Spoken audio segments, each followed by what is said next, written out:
just 2 months ago, I graduated to the world of the smartphone, and this is the Android version of the smartphone. So I really don't think it matters in one sense whether or not it's iPhone or smartphone of the Android type.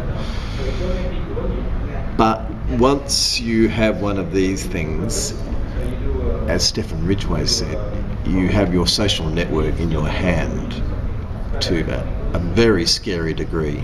So in terms of the personal learning network, it just amplifies its power and potential. On the other side, it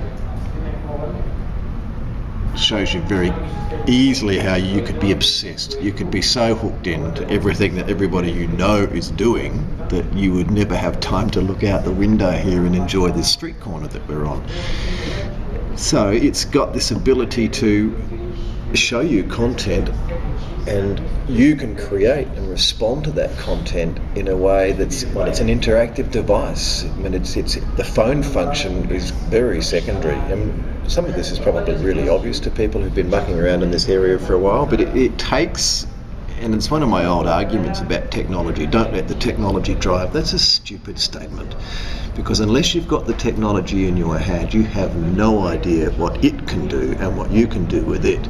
So I think these devices are in that category. They have the potential to change the way you work and relate to people and educational content. I guess one of the issues is, we've seen the iPad.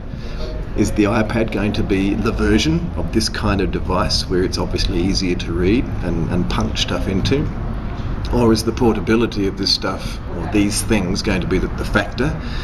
Because, as you probably know, again, stating the obvious, this ability to expand the text just by the pinch of your fingers. I mean, I've read whole articles here quite happily. So you can get big, complicated, substantial lumps of content, but I think the sort of stuff that's going on with delivery of mobile content to mobile devices is more in the smaller chunked area, isn't it? Like the word for the day, or a quick audio grab where you have to respond. So I think both models are probably viable. I've heard an argument that despite the fact that a lot of high school kids, maybe already have these things in their pockets, there is no uniformity to what they have in their pockets and how you can connect it. So for schools, investing in handheld devices is actually taking money away from the better investment, which would be in laptops. That's what you've heard? Yes. How would you respond to that?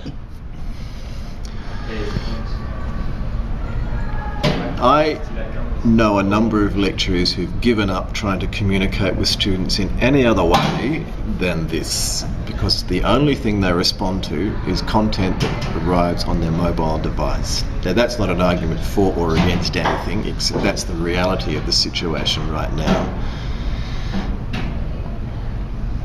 Can you see the laptop disappearing? Can you see this becoming the device? Well, the context is important. In New Zealand, I doubt it. In the world we live in the developing world, where they didn't ever have the laptop, and this has been their introduction to network stuff, I can see absolutely that the phone, it's already taken over the laptop, because the laptop never had a place, and I doubt whether they'd go back. But look, I don't know the answer to that question. But I mean, I've had some serious people in New Zealand, high-ranking people say that actually it's a dangerous thing to do, is to promote the use of mobile phones in schools, because it's splitting the budgets that schools have, and those budgets should be spent on laptops.